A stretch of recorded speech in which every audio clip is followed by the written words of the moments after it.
Hi, this is Winn Claybaugh. Welcome to my Best of Masters weekly audio blog for AmericanSalon.com. Next up is one of my favorite clips from the last 20 years of inspiring interviews from Masters Audio Club. Enjoy and learn.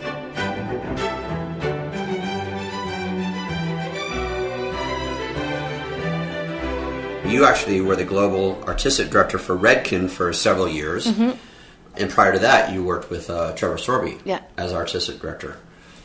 Again, you have 10 jobs. Yes. So you pursue the salon, not just working in the salon, you're a salon owner, still with the clientele, and doing education, building your own name and your own brand. Yeah. But you have really pursued education. Is there something about education that you just love? It's my first love, for sure. I did that before I opened a salon. And I opened my salon without any clients. Word to the wise, not that I'm wise, but don't do that. Don't open a salon with no clients. It worked. And 6 years later, we've got this clientele. Because I came from the education world. I hadn't been working behind a chair very much. I had 5 clients, Oh, that's not enough to open a salon? Not really, no. But I did have someone who started with me who was a color specialist, and so his clients were became cut clients of mine, and, so on and so on. But, it was a pretty gutsy thing to do, but that's sort of my style, It's whatever, we'll figure it out.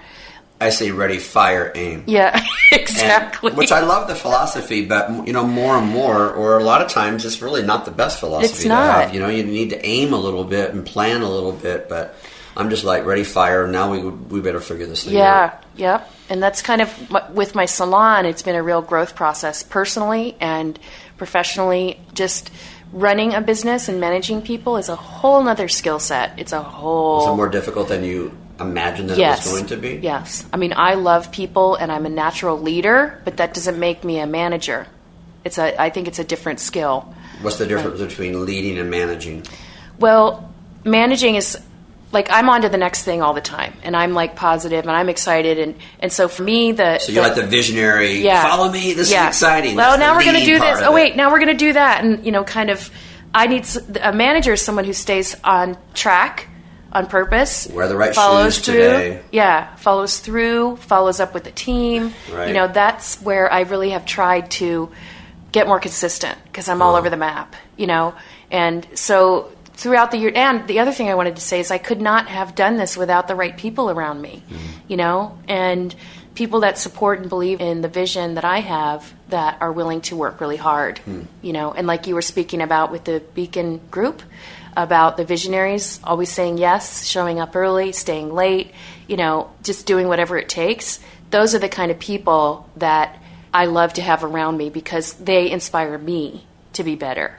And then you want to be better for them because they're so supportive of you, So I wouldn't be able to do what I've done without those kind of people around me. Well, I'm going to get into this in a little bit. You shared with me earlier that some of your passion now is to really start working with students and everything, but I love your stories in the very, very beginning, because some of the people that you chose as mentors in the very beginning, i.e. Vivian McKinder, are these, beautiful, skinny, gracious, skinny, yep, with a lovely British accent. Yeah. And I remember you telling stories that's what you tried to duplicate. Yeah. That's what you tried to become. Yes, I did. I remember, because Vivian to me was just the epitome of grace and style and talent, and I just thought, oh my God, that's who I want to be, and I would try to be the American version of that, but I'm short. I'm, built for having children.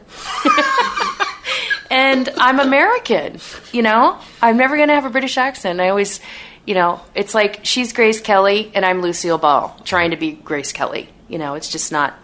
So embracing who I am, and finding that person, finding my own feet as an educator and on stage. And, Trevor Sorbie really gave me that chance. I started doing blowouts for him on stage, and then little by little he gave me more and more responsibility on stage. And I remember when it started to be where I remember the first time an audience laughed when I said something, and I was like, ooh, they actually liked what I said. That whole I'm on stage with Trevor Sorbie, and they're actually also interested in what I'm saying. That's pretty cool. Wow. You know, it was like one of those moments where I thought, holy cow, how lucky am I, you know? So. How hard have you had to work for the opportunities and the positions that you have? I have worked really hard. Okay, so let's start with, say, like being an artistic director for Trevor Sorbie. How hard did you have to work for that? Really hard. I was with them for 9 years, and when I first started on the team, I'd only been doing hair for like 3.5 years.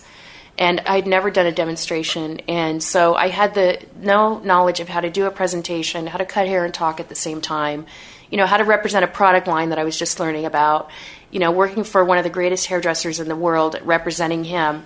So going through this training, I was just a mess. You know, I was crying all the time. Vivian was our trainer for a lot of it, and, you know, you just want to make people happy. I'm one of those kind of people that I just want them to be, I don't want to let them down, right. You know, especially because I'm representing someone and their name.